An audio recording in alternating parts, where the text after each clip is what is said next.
Welcome to another segment of Startup Talk. I'm Tom Kindred, the entrepreneur in residence here at Indian River State College. Startup Talk is a show designed and produced to inform Research Coast residents about the critical mass of business assistance and support programs that exist right here at Indian River State College through the Dan K. Richardson Entrepreneurship Development Institute. So with that, let's get down to business. This is Startup Talk.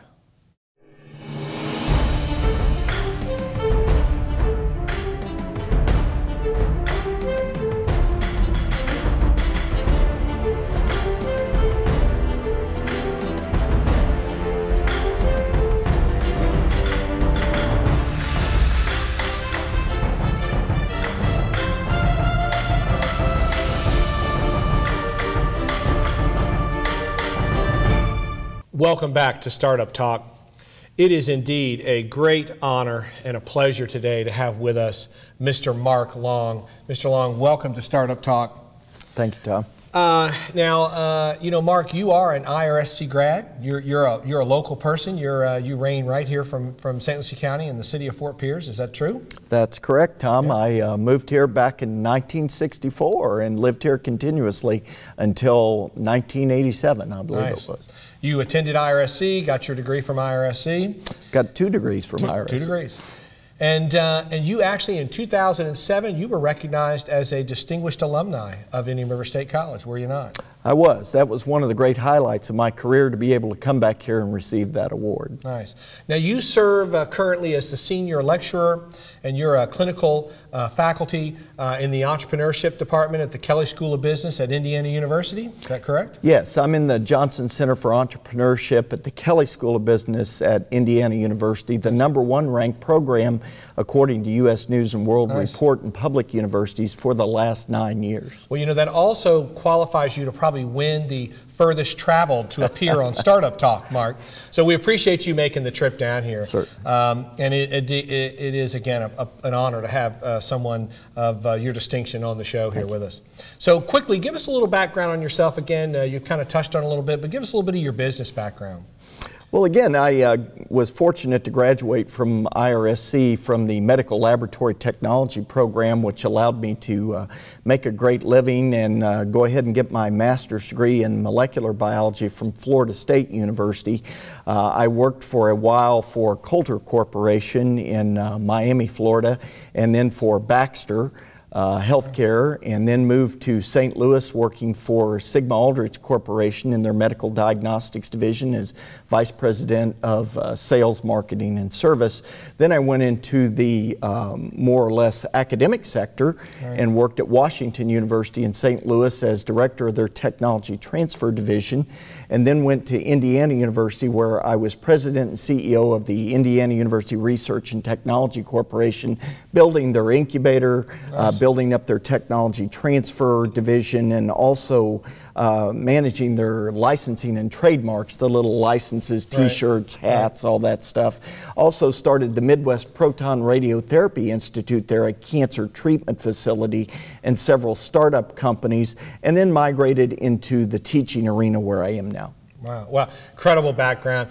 Talk to us a little bit about, speak to your role in incubation today, business incubation. Well, as I said, I use Incubator and also got heavily involved in the National Business Incubation Association, and in 2008 became a consultant for business incubation globally, and have worked in, started, or done studies on now over 600 business incubators globally in about 32 different countries. Have been spending a lot of time in Russia, China, Malaysia, lots of different countries in the Caribbean, helping governments, universities, municipalities, local economic development groups build and start business incubators, accelerators, co-working spaces to help facilitate the growth of their local economy. Right. So let's specifically speak to business incubation. What is its role? What is its mission in this entrepreneurship startup space? Well, again, Tom, a lot of people are looking to help the local economy. Certainly, every politician wants to run on a platform of jobs, right. jobs. But people are looking for ways to increase a particular sector in their economy. Maybe it's clean energy, maybe it's engineering, maybe it's manufacturing, maybe it's something like that. People are looking for ways to ensure the future of the next generation. They're looking for their children to graduate, not move away to some other area. They're looking for ways to ensure that the economy or the economic engine keeps going. And incubators provide a way for startup companies to have a leg up in getting going. Incubators provide a way for those new ideas to germinate and grow safely, better, faster, in a great environment. Right. So, give me some specific examples. I mean, how does an incubator assist a startup or an entrepreneur? Sure, Tom. I think the best thing to think about when you think about an incubator is it's really a program, not a facility. Right. Incubators provide mentors, they provide advisors, they provide not just cheap rent and a roof over your head, right. but they provide the real knowledge, understanding, and network that you need to make your business a success. I had one individual tell me the thing that the incubator really did for them was open doors. Right. That before were closed. It introduced them to people they never thought they could meet. It really brings a networking component Absolutely. to the entrepreneur also. Sure. It's the job of the incubator to introduce them to places where they could get funding, to introduce them to places where they could market their product, to introduce them to the right people in the right place in the right time. Now, I know there's a very powerful statistic out there promoted by the National Business Incubator Association about graduates. Talk to us a little bit about that stat. Well, it's been shown that in a couple of different studies, and in fact a recent study conducted by the University of Central Florida right here in Florida, that 87% of companies that go through a business incubation program remain viable 5 years after they graduate, compared to around 33% of companies that do not go through an incubation program but start in their own garage, basement, whatever. So that shows a huge difference in survivability. Right. And that's where incubators can make a big difference. It really is about sustainability, giving that entrepreneur and that startup the skill set and the tools necessary to be sustainable once they've launched into the marketplace. Absolutely, and that's what you want in a community for economic development. You don't just want jobs for today, you want jobs for tomorrow. Right. And I always refer to it kind of as the revolving door. You know, we see the vacancy gets filled. You know, we're encouraged to see the vacancy filled, and then only to see 6 months, year later, it's vacant again. So it really addresses that sustainable issue, keeping that business sustainable and viable long term. Absolutely.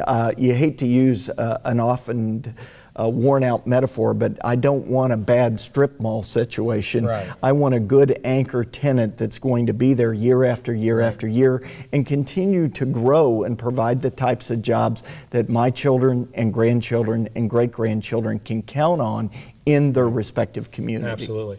Speak to this concept really of growing. You kind of touched on it, you know, growing our local market organically versus kind of a recruitment strategy. Sure. You know, when you think about growth, you think about the number of jobs, but that's not all the growth you're looking for. You're also looking for the growth of tax revenue.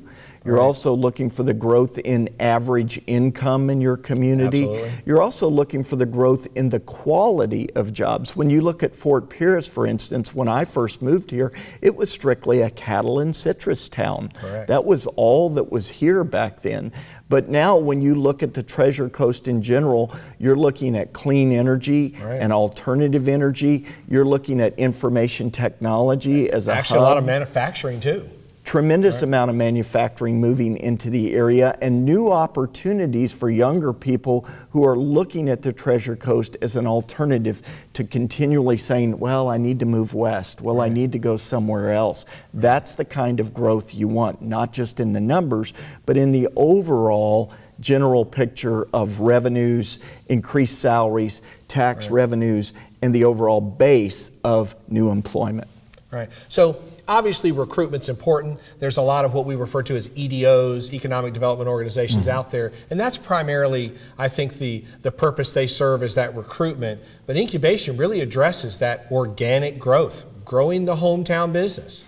I wrote a book called Wholesale Economic Development that's available on Amazon, and we're writing a second and third volume. The second volume comes out next month that speaks directly to that, Tom, about growing your own and having more security that way. Right. If you and I set up a business here, we would get enough employees locally to the point that when we got ready to graduate from an incubator, there would be too many local employees for us to pack it up and move it to San Diego. Right. Everybody would want to stay here. That's the kind of growth you want. If we steal a company from Atlanta or somewhere else, who's to say 5 years later San Diego wouldn't steal that company from us? Great point, great point.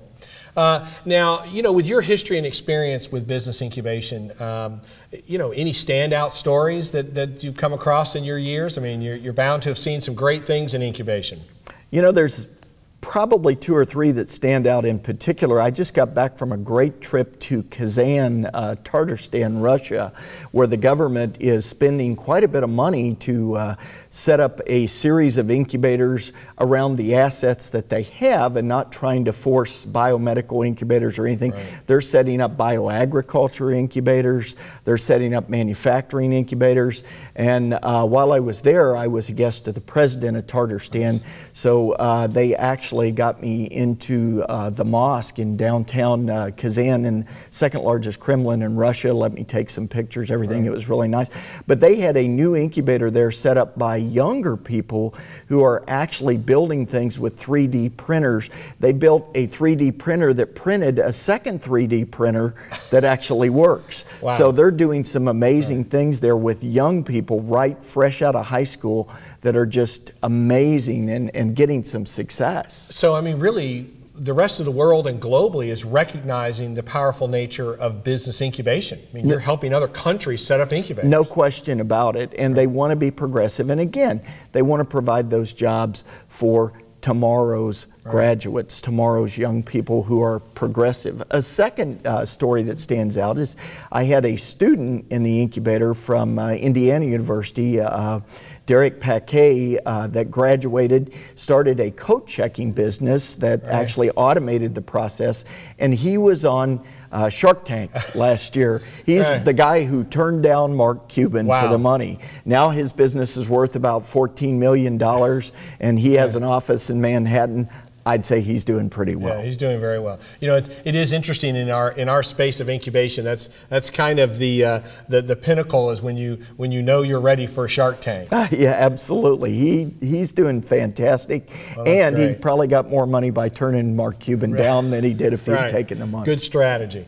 Now, you obviously you're local. You come back to your community on a regular basis. You and I've met before at the Brown Center. You've had a chance to tour. You know, and when you toured the Brown Center, you commented to me, you said, you know, that really Dr. Massey and IRSC had really built the new model of incubator, more dedicated, like you said, to the programming, the mentoring, more dedicated to that co-workspace. We've got conference rooms, the think tank room, focus group room. So talk to us a little bit about what you saw about Indian River State College's business incubation program.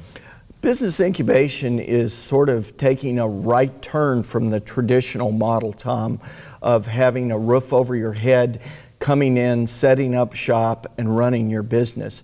Business incubation is now represented by co-working. It's represented by visiting office space. It's represented by maker spaces and hacker spaces and business accelerators, short-term, fast acceleration space. Right. All of that is changing the business incubation model, and it's very interesting to me that Indian River State College has already embraced that model of having all of those elements in one place. That's an extremely progressive model. That's an extremely futuristic model, and that to me is a great credit to you and Dr. Massey of already putting that together.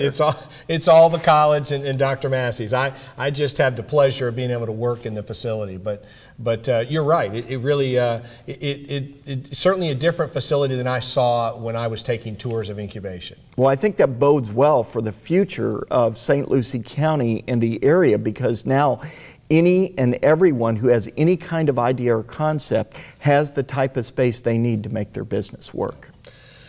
Well, listen, I cannot say enough about you taking the time out of your trip to Florida to come visit us on the show. I value your input and your expertise. You've always been there for me when we've had questions about our program down here. So I appreciate your mentoring and coaching of our program, and you've made your your alma mater very proud in the work you're doing with incubation and business in general. So we appreciate that, Mark. Thank you so much for taking time out with us today. A lot of great information. And with that, we'll be right back with more Startup Talk.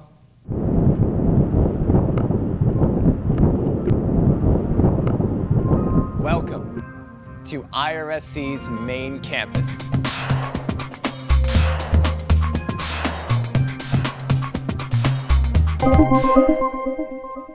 Hello, my name is Thomas Lesko. And today we're going to be talking with some students about how IRSC's School of Business has impacted their lives. So tell me, what made you choose Indian River State College to attend? Well, I chose Indian River State College because it was easy to apply, and my family members also went here and had a great experience. I wanted to stay close to home, and the affordability was amazing. So it's very economical for me. The IRSC's School of Business offers business certificates, associate's degrees, and bachelor's degrees in the business field. Classes are available at any of our 5 exceptional Treasure Coast campuses, and also available online at our virtual campus. The IRSC School of Business. Quality, convenient, affordable.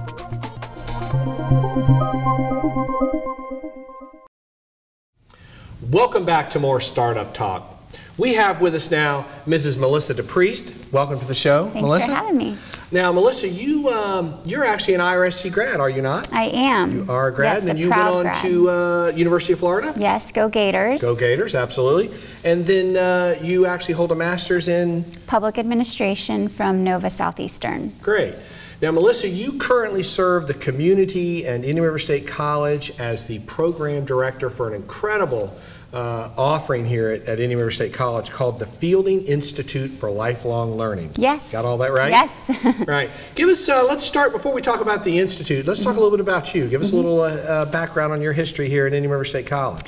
So as you said, I was a graduate of IRCC at the time, UF, then on to Nova. I joined Indian River Community College in 2003, so been here for almost, let's see, what is that, 12 years 12 now? Years, yep. And started in enrollment management, recruiting students, and high school students, moved over to the foundation to manage our privately funded scholarships for about 8 years, and then now have the pleasure of serving as the program director for the Fielden Institute, and I've been here for a little over a year in this position. It's an incredible program. I really appreciate you coming out today to talk to us about it. I've been very impressed with what you guys do over there in the Fielden Institute. So let's get started. Tell us a little bit about the Fielden Institute for Lifelong Learning. What's the mission? What's the purpose? And what's going on? Sure. So we were founded in 2006, and the purpose of our program is to provide educational opportunities to folks in our community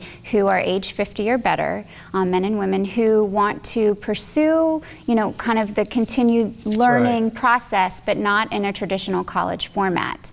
We, in most schools in the state of Florida, do not prohibit, do not allow auditing of courses for seniors. And so this was something that was needed in our community, and we listened to that need and responded with founding the Institute. So no test, no... That's the best part. That's right, no prerequisites. No homework. No homework, right. So this is just an opportunity, and you offer all kinds of courses, as I looked at your recent course offering, but you offer all types of courses for those that are 50 and older, and it's basically an opportunity for them to continue to learn.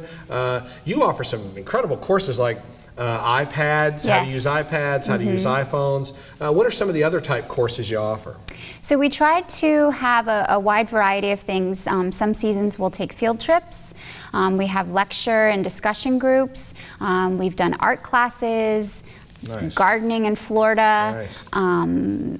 writing for folks that want to pursue their passion of writing that maybe didn't have an opportunity to do that when they were working full-time.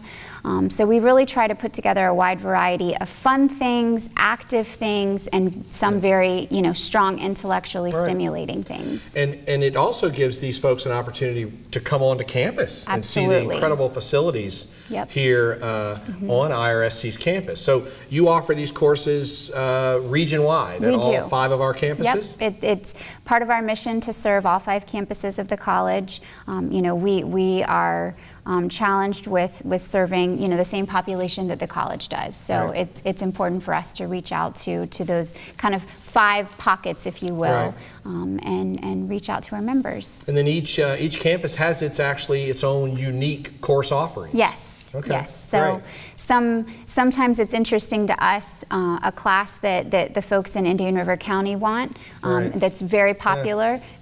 Some folks in Stewart might want something different or with a different spin. So we're able. That's a great point. We really are a very diverse region. Yes, absolutely. All right, great. Now, one of my favorite parts of your program is this distinguished lecture series. I just really appreciate this program that you offer, and it is very, very powerful. So let's talk a minute about this. This is kind of a segment of your overall Fielden Institute for Lifelong Learning. Is this distinguished lecture series? Talk to us a little bit about the series. Sure. So it's the signature program, as a part of the Institute, and we put together this piece of it by soliciting 5 speakers from all across the country to come, experts, if you will, in their field, to come and address our communities on whatever their topic of expertise is. And so we're starting off this season with a gentleman who's coming from United Launch Alliance, Tony Talianich, who will be speaking to our folks in our community about space exploration. And it's interesting, he is the director of East Coast operations, and they're just in our backyard to the north of us, but they're a private company that is pursuing space exploration. Incredible. So very entrepreneurial in there. Right, very entrepreneurial. And we're going to get to hear from this gentleman about what they're doing. Yes, past, like present, and future. Right up the road. Yep. Absolutely. Then we have Dr. Susan Matthews, who will be with us in January to speak about the bioethical arguments around physician-assisted suicide. There's 5 states that now allow physicians to prescribe lethal doses to patients.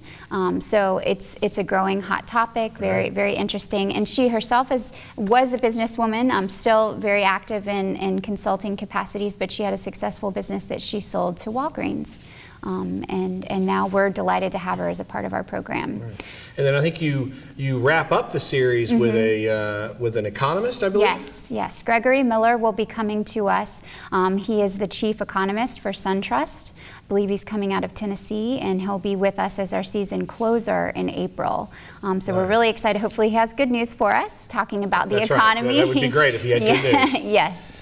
Again, this is such a unique offering here at Indian River State College. Is this something that other universities and colleges offer, this type of ongoing education program? Yes, the concept of lifelong learning, when we started in 2006, was probably in its infancy phase across the country, but it's grown, leaps and bounds, just as our program has. So it is common to find, a lifelong learning institute or something similar in colleges and universities across the nation. What's the history of the program? How did it get the name Fielden?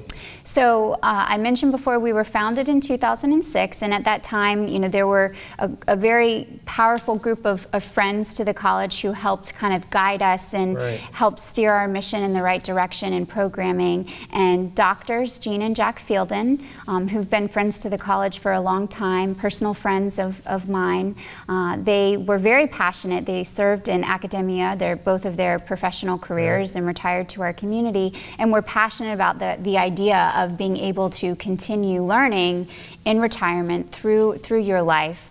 Forever. Right. And so when Jack passed away, we lost him in 2010, and in his honor and memory, Dr. Gene Fielden decided to endow the program, the Institute, Right. which gave it its name, of course, and enabled us to expand our programming. So. Now, a great way to learn about this program is you're going to have some open houses Yes. on, I believe, all the campuses. Absolutely, correct? All yep. right. Talk to us So about that. the week of September 28th, we will host our annual open houses at each campus. So we'll go to each campus and have an opportunity to appreciate our fellowship with our members. Right. We'll start in Stewart. On Monday, we'll go to Vero Beach at our Mueller campus on Tuesday the 29th. We'll be in Fort Pierce at our main campus on the 30th, St. Lucie West campus on October 1st, and then we'll conclude that week in Okeechobee on the 2nd of October. Nice. So folks could come out to this open house, get a little light refreshment, and learn about the Fielden Institute. You do have to sign up. Now, I'm assuming somewhat limited to seats. So this is something people sort of have to move on? Yeah, we do ask that people RSVP just so we know what size to be prepared to accommodate. They are popular. They're hopefully always very well attended. Right. And it's a great opportunity for people, even active members who know what we're all about. Right. They like to come, see each other, register, talk to some of the new peer leaders. So it's a great opportunity for anyone who's interested in the program or someone who just wants to come and register for the season. We'll be prepared to do that day. Now the Distinguished Lecture Series also, that's a limited program too. You're only going to be able to hold so many folks. Yes. So that's, I would encourage people to also, if you're interested at all in that Distinguished Lecture Series, get involved now, right? Yes, absolutely. We encourage people to register early. We pride ourselves in keeping our programming, of course, affordable, but the small class sizes is important to our members. They appreciate that intimate setting. So classes and the lecture series, especially in Indian River County, tend to be full. So we encourage folks to register early. And I will say the open house events are free and open to the public, but we just ask if you know you're coming, RSVP, so we can be happy to expect you. All right, and I don't want to forget, we're gonna flash up the website and some phone numbers. But in kind of closing, one of the things we always talk about is Dr. Massey, our president here at Indian River State College, talks an awful lot about our entire campus being entrepreneurial, and really the Fielden Institute for Lifelong Learning really is very entrepreneurial in its own right. I mean, you've got innovative program offerings. You're bringing these high-level, folks to speak about business issues and other issues, and speak a little bit to your whole entrepreneurial element of your program. I think the main entrepreneurial piece to our program is that we, as the foundation, saw this as a need in the community and adapted. And we continue to listen to our members, who ultimately are our customers, to keep us relevant in their mind. Right. So we do have to be innovative and creative in the programming that we put together, which is just like an entrepreneur trying to start up a business. You're so right. I mean, you're going to have to bring in the right topics, understand your market, understand what the folks in your program really are looking for in terms of these educational opportunities. Let's end real quickly by how does someone get some more information on actually the open houses, and then how do they get some more information on the program in general? Absolutely. All of the information, including our program offerings and a full list of our lecture speakers, can be found on our website. And I think you'll flash that information, but the foundation website, www.irscfoundation.org, or they can give us a call and be added to our mailing list, and that will ensure that they get all of our information. And that phone number here at the main campus, 772-462-7880. All right.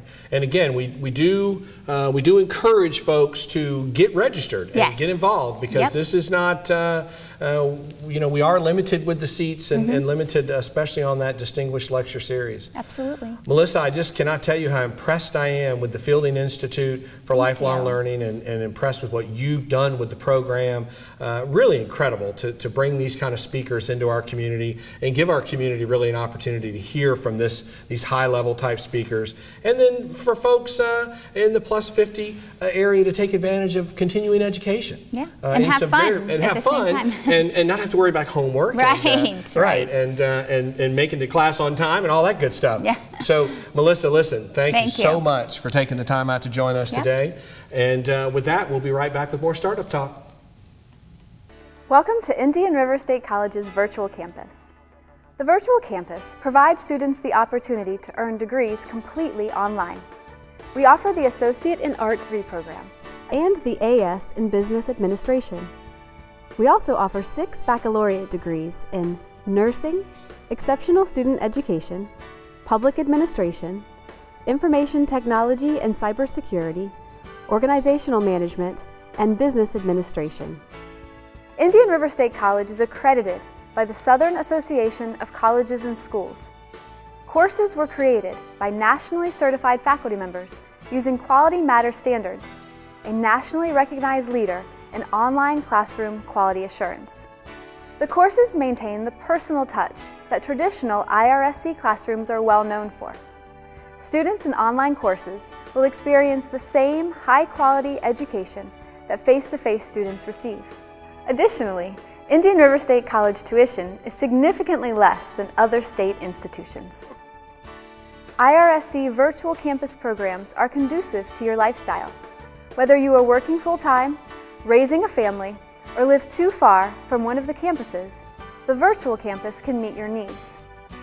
Virtual campus courses offer the flexibility and convenience to complete a degree program online. Indian River State College encourages you to take a moment to explore all that the virtual campus has to offer. Feel free to contact the college to learn more about the exciting opportunities that await you. Call an admissions officer to find out how the virtual campus is right for you. Thanks for tuning in to another segment of Startup Talk.